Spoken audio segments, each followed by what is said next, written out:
are listening to the Amoda Maa podcast. In this series, Amoda explores her essential teaching through conversation and excerpts from interviews and events. To find out more about events and to sign up for her newsletter, go to www.amodamaa.com. Please subscribe, comment and share if this podcast moves you. And if you feel called to donate, please go to the website. Thanks for listening, and we hope you enjoy. Greetings, one and all. My name is Kavi, and I am back here with Amoda Maa on another Amoda Maa podcast. Hello, Amoda. Hello, Kavi. So today we have an exploration about non-duality, oneness, and duality. And let's see if we can explore a little bit. Let me read something to you, Amoda, and see if we can get into this. First of all, I'm just going to say something, and then I'm going to read something out, and then we'll jump in. So, the deepest acceptance of duality is non-duality. How can duality and non-duality be reconciled? So I'm going to leave that there to fester for a while. Let me read something to you that we talked a little bit about earlier. Non-duality has become a much more known, used term in spiritual circles these days. In the last probably 20 years, it's certainly become much more popular in the West. And somehow it's often understood or assumed to mean oneness. We're going to have a look at that. And this can lead to a denial of the perceived duality of things, a denial of objects, individuals, the world, suffering, etc., etc. What are the problems or limitations with this understanding or viewpoint? Like bypassing. Is duality an illusion? Now, there's a lot to go into there. I'm going to throw the floor open to see just where this river wants to go. This, as people know, these are conversations that are not fixed. There are explorations where I try and pick up what you come up with from your teaching, from your books, from all the work that we do, and to see if we can, just open it up to broaden that inquiry, broaden that conversation. So, this is very pertinent to obviously the first book that you wrote, really the main book, Embodied Enlightenment, and always in our teaching, this comes up because there are so many assumptions about oneness, particularly about what it means. Yeah. So let's go. Yes, a rich topic.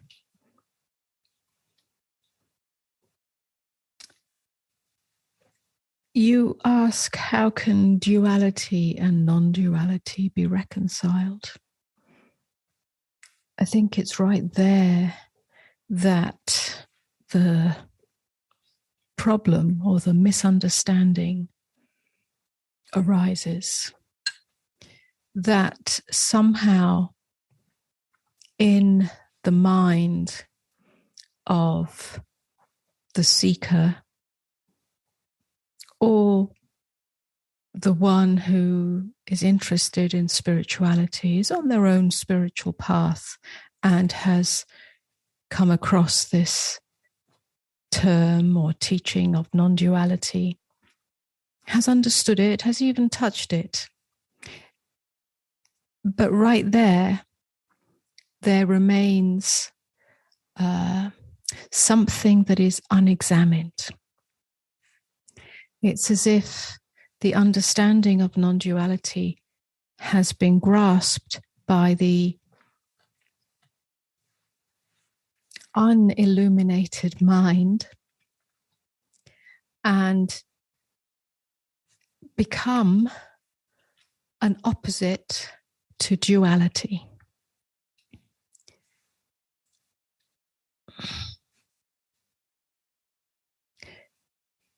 It sounds,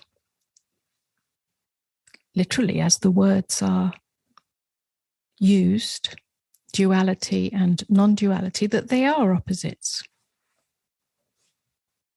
And the mind likes to see opposites. It understands opposites.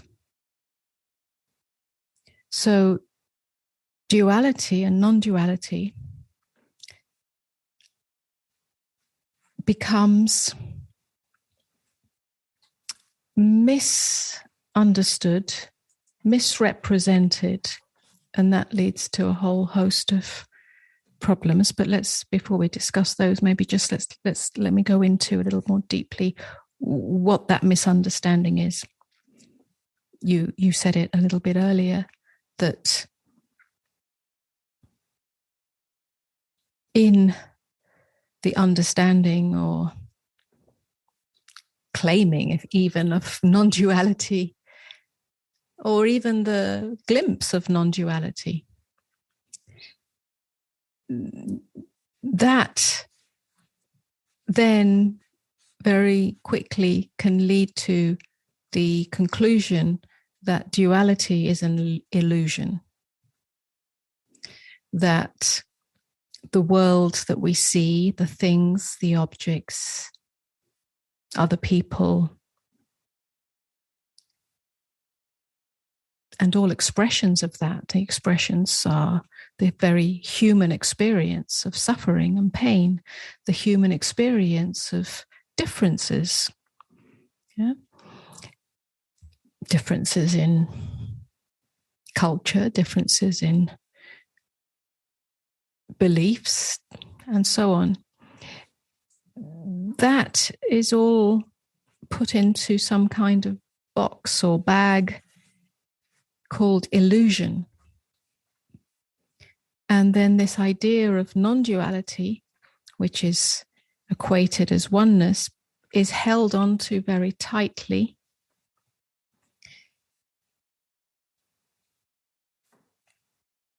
In that only consciousness is real, and that means that I don't see differences, I don't see suffering, I don't see the things I see, such as objects and things and forms, appearances, are not real. And that can lead to bypassing. A bypassing of our actual direct felt experience.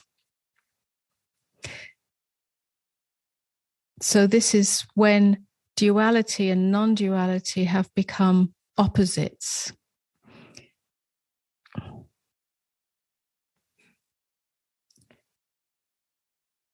So the phrase that you read out at the beginning, the deepest acceptance of duality is non-duality, that points to the deeper significance or the deeper meaning or the deeper realization of non-duality. A true non-dual realization, the recognition of the light of consciousness. We can say that in a number of ways. We can call it emptiness. We can call it the luminosity of being. It's realized as that. It's recognized as that. Not mentally, but viscerally. That's what awakening is. When that has been fully realized, it doesn't stop there. We don't remain in emptiness. We don't remain as consciousness.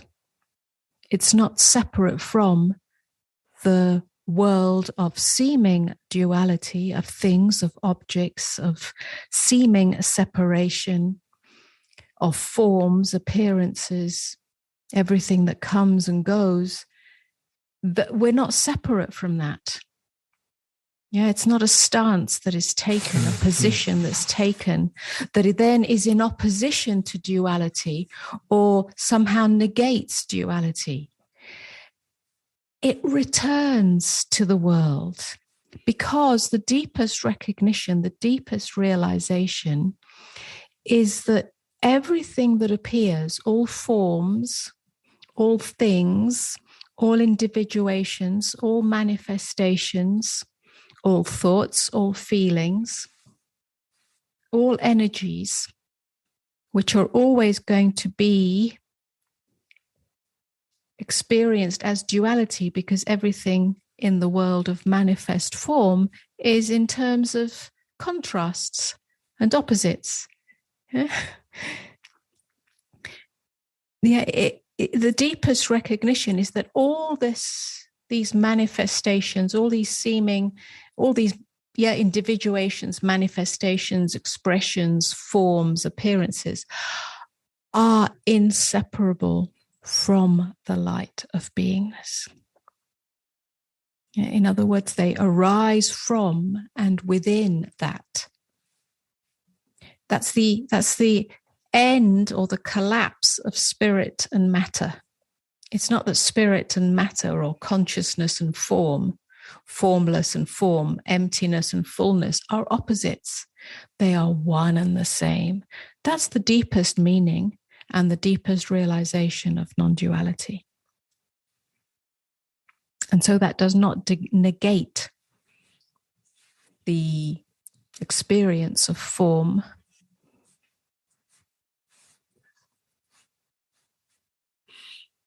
I heard you use the word stance, which is an interesting word that you've used before, about which speaks to a certain understanding. There are, what I'm going to ask is there a place for? There are some non-dual teachers who've been around, pointers who've been around for really quite a long time, who just point to the absolute and say it's an illusion, it's an illusion, it's an illusion, it's an illusion. Is there a place for that? Because what I'm hearing is that a stance. What I'm also kind of trying to get to is the heart part of the process of the embodied realization, lived experience of non-duality. So 2 questions, really. Yeah. The whole being, yeah? Mind, body, heart, whatever you want to call it, is a part of the non-dual realization. Yeah, the whole is realizing this. So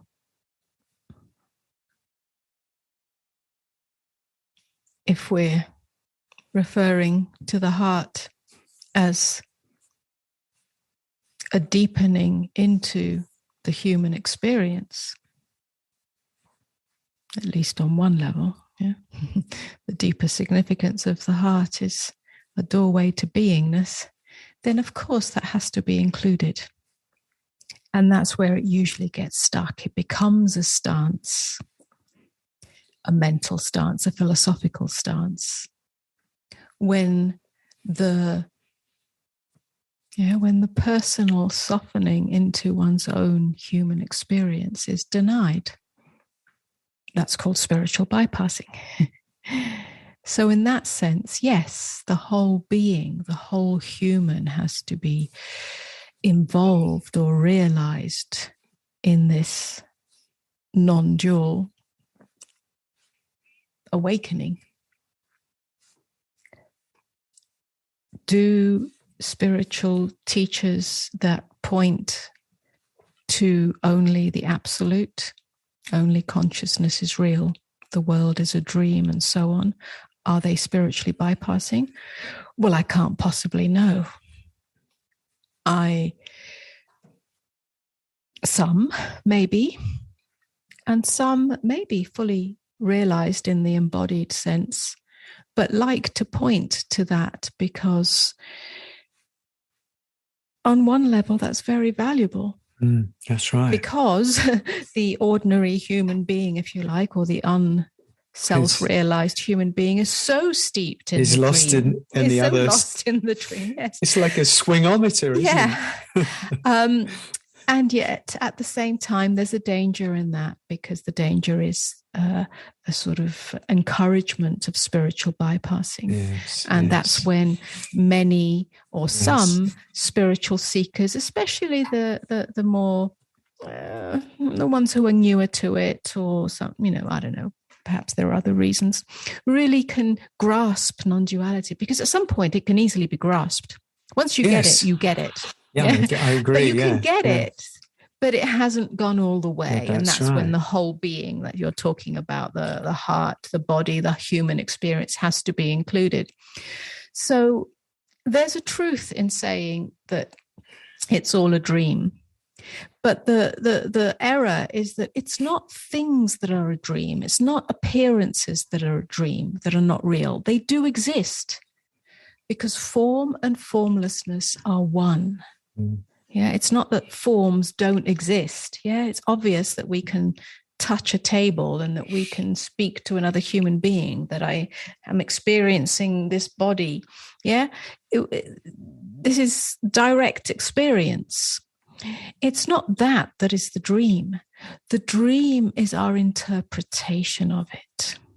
Yeah, the derivation of identity, self-identity from our experience of appearances. That's the dream. Yeah.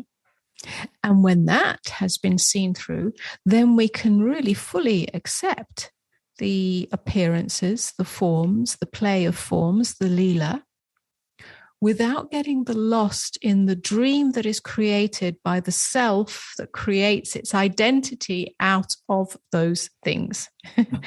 Yeah, that's the dream. So then that brings us to an acceptance that there are forms, an acceptance that there are individuations, and also an acceptance that those forms and those individuations are subject to birth and death. The great thing we want to avoid. Yes, and there we have suffering. There we have the problem.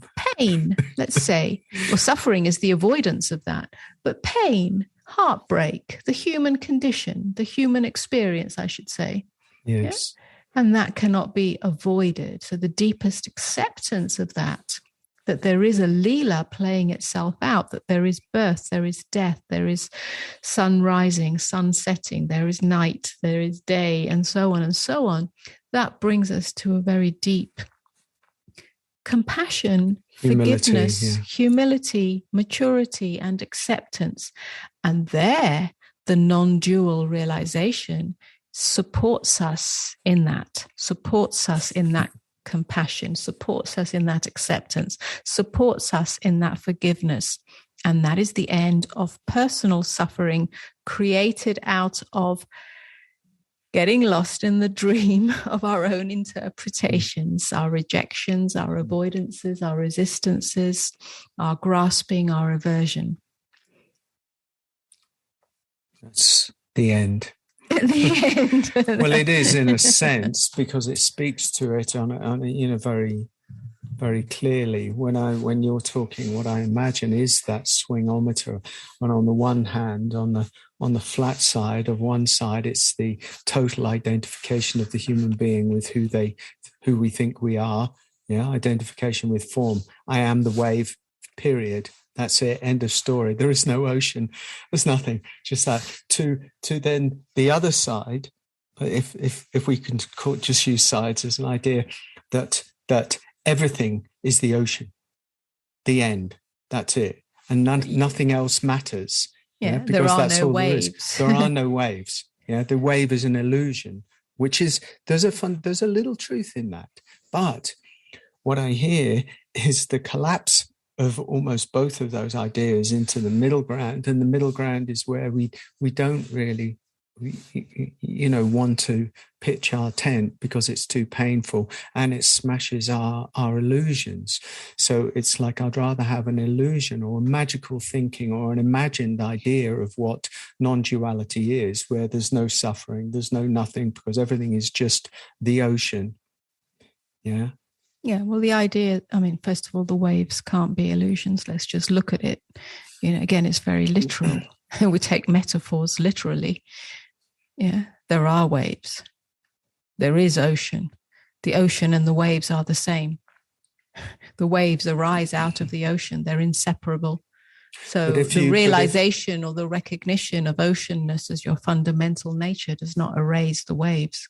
But I think this is, I'm going to ask you, if only consciousness is real, boom.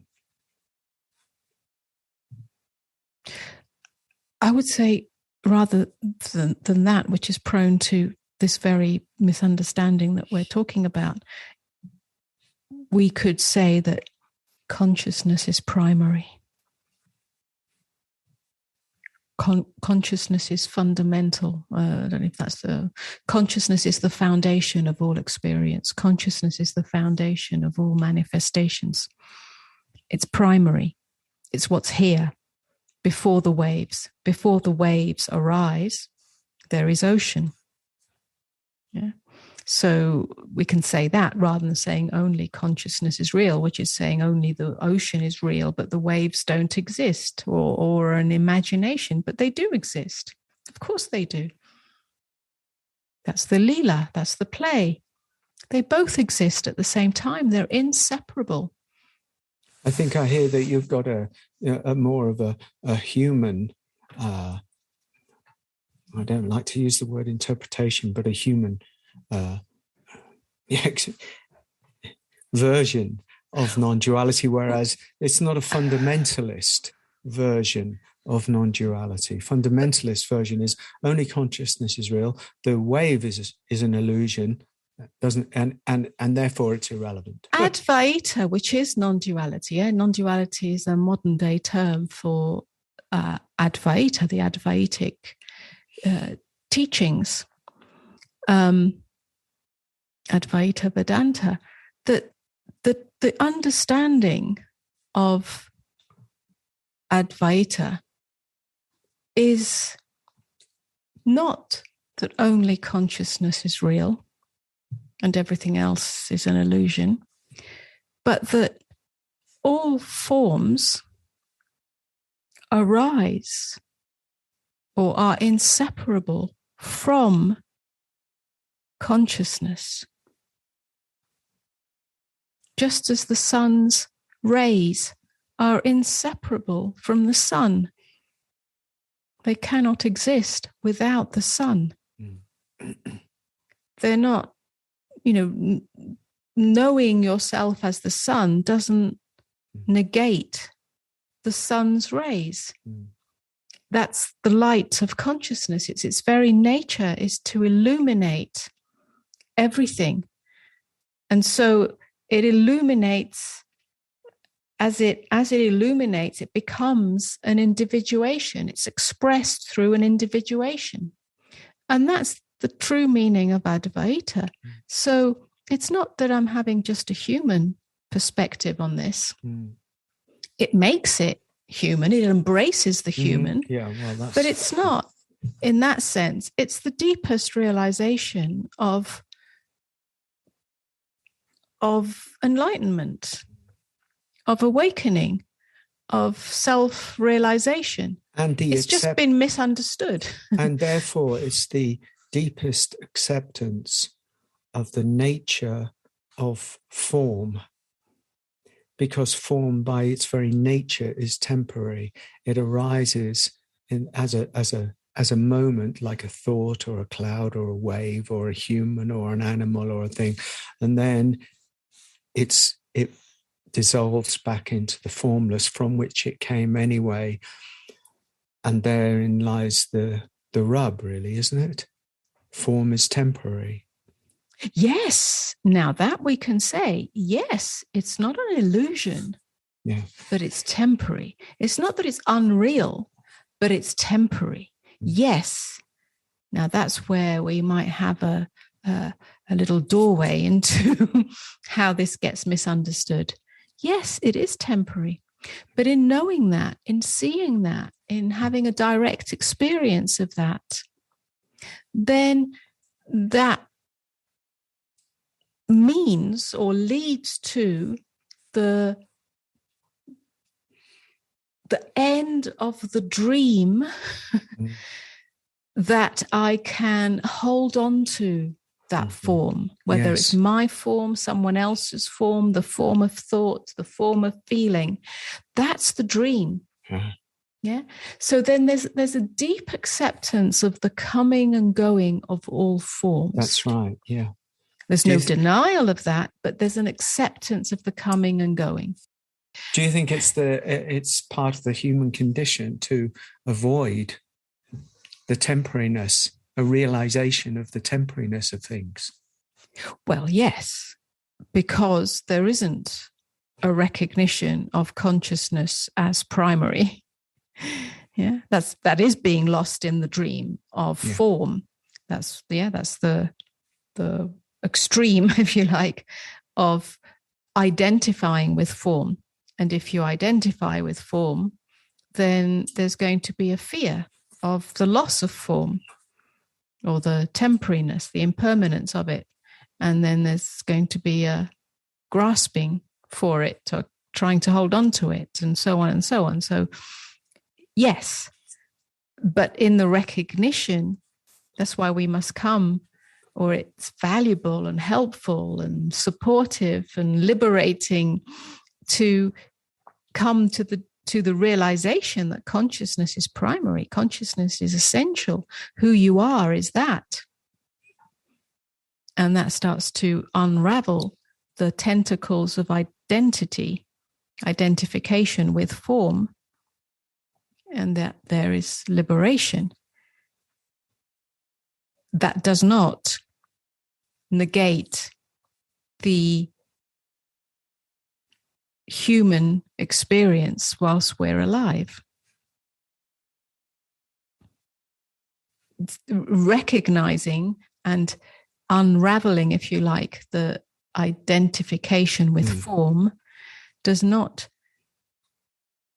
helpfully end or remain as a detachment in which we do not feel the bittersweetness of the human experience. The non-dual realization can be recognized in a glimpse. It can be hijacked by the mind that thinks it understands what it is, which is what we're talking about primarily. Or it can go all the way to a direct felt sense, a visceral experience of emptiness as the primary, emptiness as the essence of everything. But that doesn't negate everything. The everything is that which appears in emptiness. Emptiness imbues everything. So they are inseparable. The Leela is inseparable from the light of consciousness, the formlessness. It's inseparable from that whilst we're having this experience. Of course, when we die, we are no longer having an experience of form.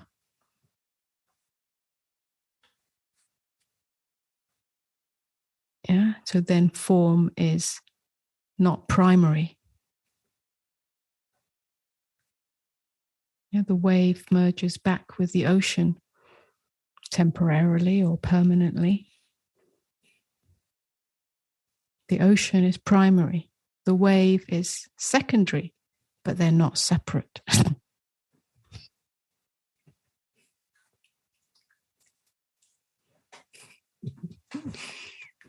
Spluttering all over the microphone.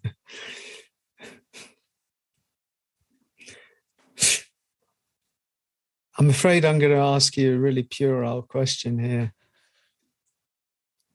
I don't wish I didn't ask it, but I'm going to ask it anyway. Because you're speaking to a profound, if small, moment of clear seeing of consciousness. And I have to ask, if that doesn't happen by grace, how does it happen?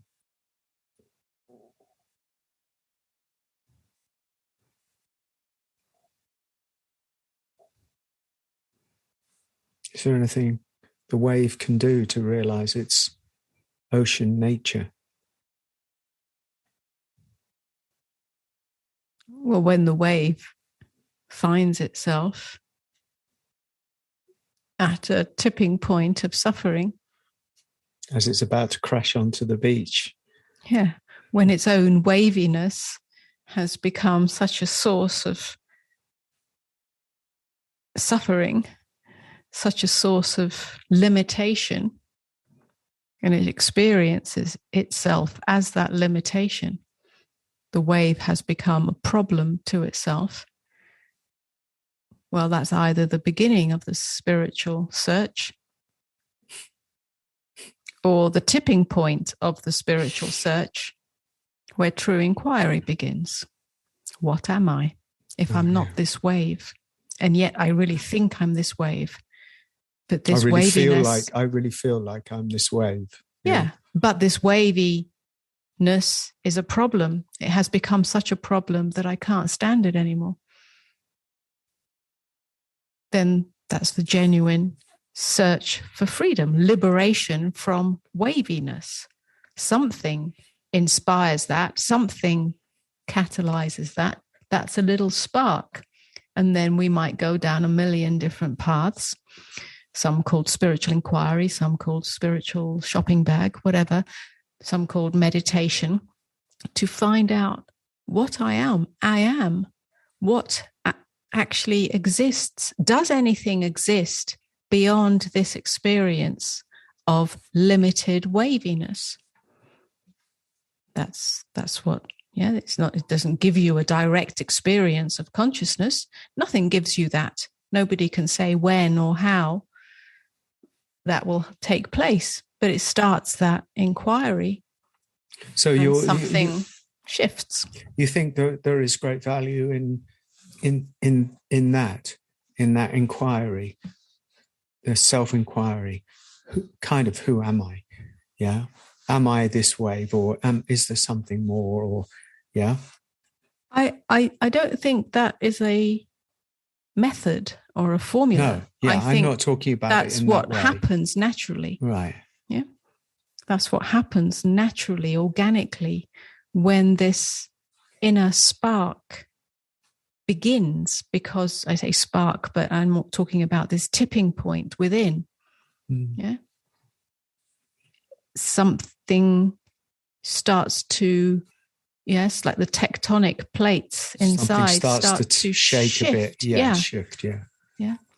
For me, it started not as a formal inquiry into who am I, but it started when, through my own experience of an emotional kind of breakdown, when I was at university at the end of my PhD days,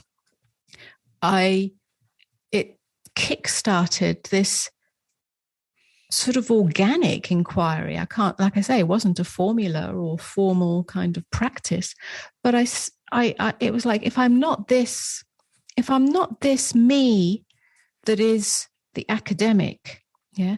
If I'm not this me that is this high achiever, if I'm not this me that is trying to get my father's approval and recognition by having a PhD and therefore having a voice, then who am I? And I didn't ask that, but that's the energetic impact of that breakdown, if you like. And I started to, by necessity, but also it was a great blessing and really was the beginning of my spiritual path, started to live and operate as nobody, not somebody. Yeah. I didn't try to be anything. I didn't look for approval. I sort of went the other way, just naturally, and that's what there were conditions, and that started me on this inquiry. What am I? If I'm not the me that I think I am, who am I? What am I? Not as another replacement, but that kind of led me to consciousness, to meditation, to awareness, to other energetic experiences that had not been in my realm of possibility. You've doubted, had a doubtful relationship with your, constructed or yourself all your life, really, haven't you? Yes.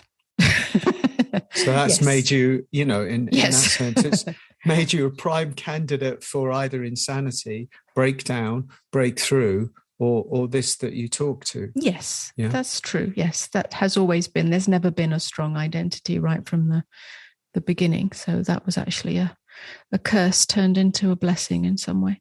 I think, I think that can be true for a lot of people. Not necessarily, but it can be true. Yeah, for a lot of people, because yours has always been cracked, like mine has been cracked, but yours very particularly. Well, yes, the self has cracked. That's been cracked. Yeah. If the ego construct is actually not very strong to begin with, and that comes from all sorts of reasons, as you say, a kind of brokenness, a kind of lack of foundation, and whatever karmic, pattern we're born into, then actually it's easier in some ways to wake up out of whatever small ego was there to begin with. Not small ego, but I should call it a fragile ego. It's more permeable. And that's identity. I'm speaking of ego as our identity, what we identify ourselves as. When that's not very strong, then it's easier, like you say, it can lead to insanity because one hasn't got a good standing in the world, a good sense of oneself in the world. And that can be incredibly problematic, from a sense of self-consciousness to alienation to a feeling that I don't exist, to at the other extreme, suicide, which is the attempt to prove that you don't exist. Did you on your path then? Did you go from that precarious, quite fractured relationship with self, go into a kind of oneness phase? You mean as an ideology? Yeah, I do, yeah. Did I do that?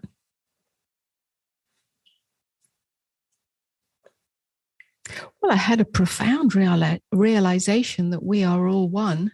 Yes, many years ago. Yeah, I even wrote a song called "We Are All And One." you wrote a little booklet, I seem to remember, didn't you?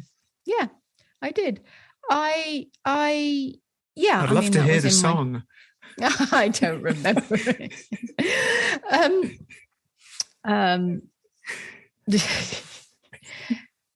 That was a deeply kind of mystical episode period of my life. I was having hugely cosmic experiences and insights and realizations into the nature of consciousness.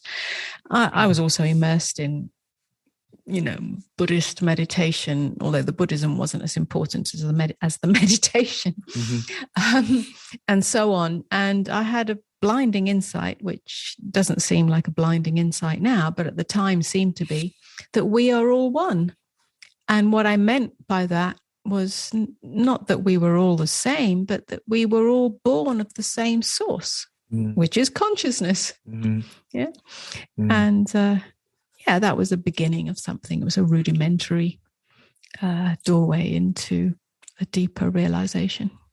It and kind of what I'm searching for in a way is like, and now here we are, we're 20, 30 odd years later or something like that. And it has taken quite some journey for you to be able to talk in this, not talk in this way, but actually to resonate at the frequency that you do resonate at, of authentic embodiment of non-duality. Yes. Well, only because there was a blip, what I call the blip, in which I woke up out of the dream of self. Ah, yes. And that blip was the moment that you, or the experience in which you got it? I didn't get it. I became it, if you like. I mean, if we're talking of non-duality, I had never heard of that word. I don't even know if it was around then. Like you said, it's kind of been around for about 20 years, maybe. It's a contemporary word now. Yes. I mean, this was about 20 years ago, this blip, this shift in consciousness. And I didn't know this was non-duality. I didn't put it into any framework. I was just very true to my own experience. But it was a merging of emptiness and fullness. We don't have to go into all that. We've spoken about it ad infinitum. But it was after that, in fact, several years after that, that I actually stumbled upon the term non-duality. And as soon as I did, I went, that's what it is. And you know, one doesn't need a contextual framework, but the contextual framework allowed, I don't know, I somehow felt I'd finally come home in all sorts of ways. Not only had I come home through the awakening, come home to beingness as that which I am, that had already happened, but I sort of came home in the world as well. Yeah, it sort of all made sense.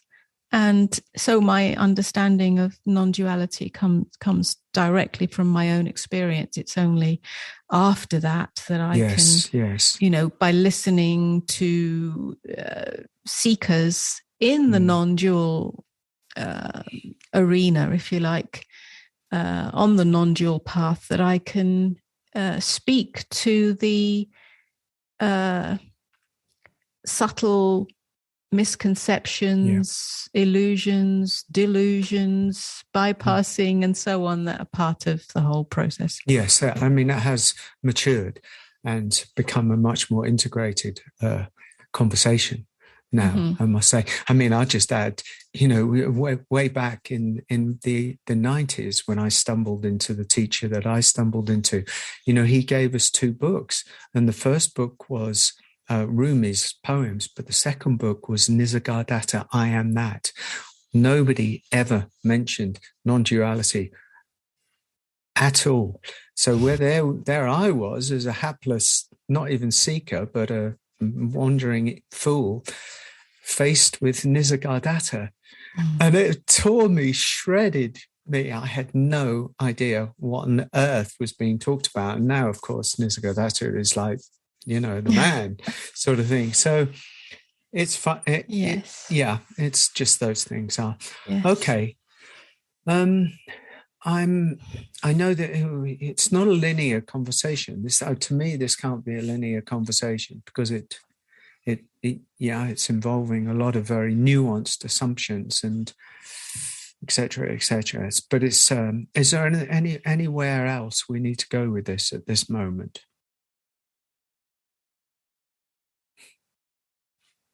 I think just to say that, or to conclude, if you like, or wrap this up, it's not a conclusion, but a wrapping up of this quite intricate conversation, which can easily lead to a whole load of other conversations. Just to say that this the deep realization of non-duality is a paradox. Yeah, it can't be grasped by the mind. It can't be grasped by the mind that sees in opposites. It has no opposite. It's transcended opposites, which is why we can say, and I'll say it again, that form and formless are one. The sun's rays and the sun are one. The sun's rays are an emanation of the essence of the sun. They're imbued with the essence of the sun. They're not some other matter. They're not some other consistency. They are the sun. So you said this earlier, emptiness and fullness are one. That's the same thing. Yes, we don't stop at emptiness. When we stop at emptiness as the recognition, then everything is meaningless. And I've come across many people who just somehow stop there because they've stopped in their minds. They've taken hold of emptiness, and then everything is seen to be meaningless. Life is meaningless. Things are meaningless. This body is meaningless. Nothing matters. And sometimes then there is just an organic process of going through that and being with that and just allowing it. But if we're soft with that and not hold on to it as the final destination, well, I thought I was going to be free, but now I've just ended up in a meaningless place, devoid of life. Yeah, yes, I mean, I hear that a lot. I mean, we're sort of partly not joking, but we're having fun with this conversation as we do with all conversations. But it's very serious, really. Yes, it is. I agree. Because real people on the spiritual path, and we're involved with them. They're people that come to us or come to me. They have, not everyone, but, there are a few people that have this complaint, if you like, this syndrome. I don't feel alive anymore. What's the meaning of all this? What, and I really want to say this really is not the end point. Because that's not the destination. There isn't. Well, there isn't a destination, but it's not the fullest realization of liberation. And so it's a paradoxical place that we come to. Yeah. It transcends both form and formless, both emptiness and fullness, and yet includes both. And so it really is the end of the dream created by the self, in the way that we described. It's the end of the suffering created by the self. But that doesn't negate, it does include the very real experience of loss or death or pain. But there's also a true understanding of the impermanence of form. So it's like an acceptance. Yes. And a feeling of it. Yeah. It's the exquisite agony of aliveness. Yeah. And that includes all of it. We don't get lost in the drama. We don't get pulled back into the drama. There's a kind of neutrality within, but it's not a cold, detached neutrality. And we could go on, but I just wanted to bring that into it because it's important. The exquisite agony of aliveness, I think you said, didn't you? Yes. I mean, that's beautiful because the last minute or so of this podcast for me are worth it to hear you say such things. Yeah, because it's true. Because this that I hear is you speaking to the capacity that we have for the deepest acceptance without it being a stance, without it being a judgment, without it being an end place. Without it being anything. And without it being a drama. Without it being a drama. Yeah, the deepest acceptance of the human experience does not have to be a drama. Yeah, but it also then doesn't have to be cold. Neither this nor that. That's right. The exquisite agony of aliveness. Oh, Amoda. Okay. I think we, those last 2 minutes, I think, we can leave it at that. And wonderful. Thank you very much for your time. Thank you, everybody, for putting up with us rambling through this. And I hope by the end you got something interesting or worthwhile or juicy or open-hearted or clear. Amoda, thank you so much. At some point, we'll have another podcast guest, hopefully somebody who knows about these things, to speak with you. Maybe more eloquently than me. I'm not sure. Meanwhile, as they say in the trade, I'll see you in the kitchen. See you there. Bye-bye. And take care. Okay, thank you everybody for listening, and we'll see you again. Subscribe if you can, and share this podcast with anybody who's interested. Otherwise, we'll see you again soon. Take care. Be well. Goodbye.